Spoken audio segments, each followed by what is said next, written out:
Saw a great post that kind of summarized this, and it's awesome. If you don't think that this slant is going to have something to do with how the moderation policies are the way that they are, you're out of your fucking mind. Hillel Neuer said hilariously, tongue-in-cheek, I fear Elon Musk could undermine the ideological diversity, equity, and inclusion at Twitter, which currently maintains a careful balance of 98.7% for one side. And I think this was the midterms. I don't think I covered this, the midterm slant. I've covered a similar graph, but this was like during the midterm, like donation stuff for the employees, for candidates. And if you see this, Twitter, in terms of its employee donations to midterm candidates, has a fucking 98.7% Democratic slant. Now, out of this information, which you could get from Open Secrets,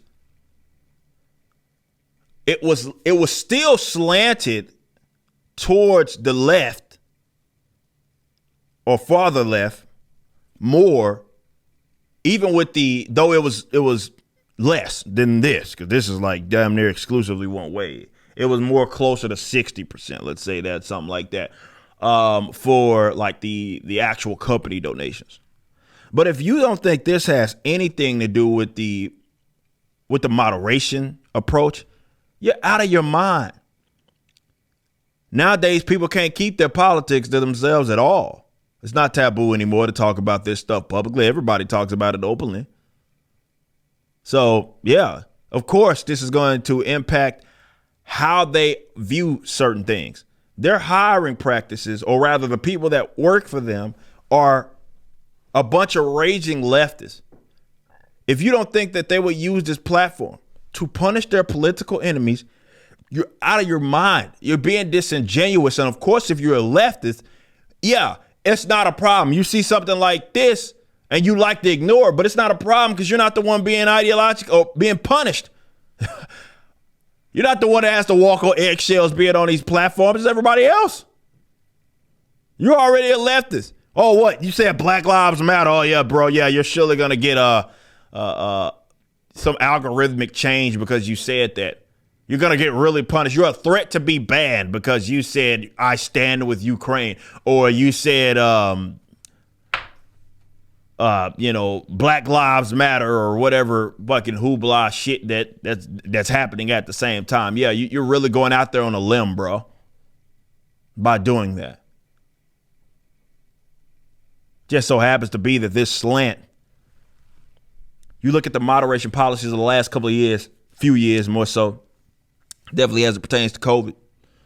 You know, we've covered those polls as well. The people that are more likely to a shield for the jab versus not. Of course, it's heavily slanted by people that would support Democrats easily, right? So because of that, or think vaccine mandates should be a thing, it's heavily slanted to Democrats, okay? So, I don't know, it's just coincidence that Twitter built a policy by anybody that threatened this shit, especially if they were experts, the Robert Malones of the world, on these certain issues, but they had a different opinion. Well, they were the ones that got taken off the platform for misinformation.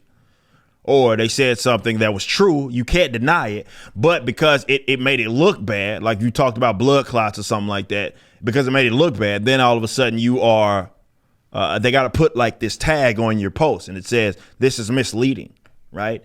Oh, it just so happened that election, they built a policy around the election, and if you question the United States presidential election and its integrity, then you were a threat.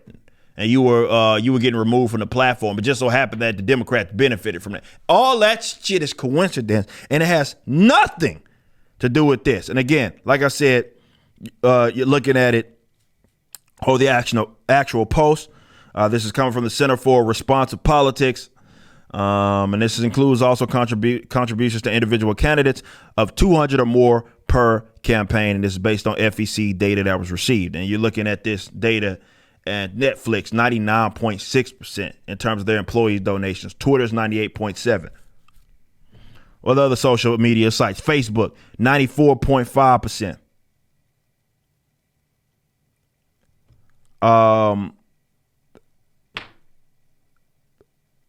It couldn't be any more obvious. Now, there's other various sites and stuff that people use that are also slanted these way in terms of these tech companies. But look at this. 98.7% Twitter. Facebook, again, 94.5%. These guys led the charge on a lot of this shit. Just so happens to benefit them. Guys, you're seeing things. There's no unfairness. And you know how you really know that this had been some sort of unfair advantage it was that they had, or rather enforcement? Look at how their reaction or reacting to Elon Musk and the idea that he is going to get Twitter. And who they think that he is. Not who he is, who they actually think he is. And what they believe is going to happen. They're telling on themselves, guys. You're not dealing with fair people, man. I don't know how many times I got to discuss this topic. You're dealing with people that lie, cheat, and steal. They're Eddie Guerrero tactics. This is what they do. And the idea that the pendulum may swing back, and who knows how far it's going to go, that's going to be interesting. But that the pendulum just might potentially, possibly could swing back, threatens everything that they've built over these last years. And they know it. And that's why they are utterly terrified. You just listened to a clip from my podcast, For Cannon's Sake, which is live throughout the week at 12 p.m. Central on youtube.com/YoungRipper59 and odyssey.com/@YoungRipper59. Be sure to check out my website, ericdjuly.com, so you can stay up to date with everything it is that I'm doing. You can also become a member and get access to a bunch of cool perks and exclusive content, which includes a social media hub where you can interact with myself and other members. It even has an app that you can get, which is now live in the Google and Apple stores.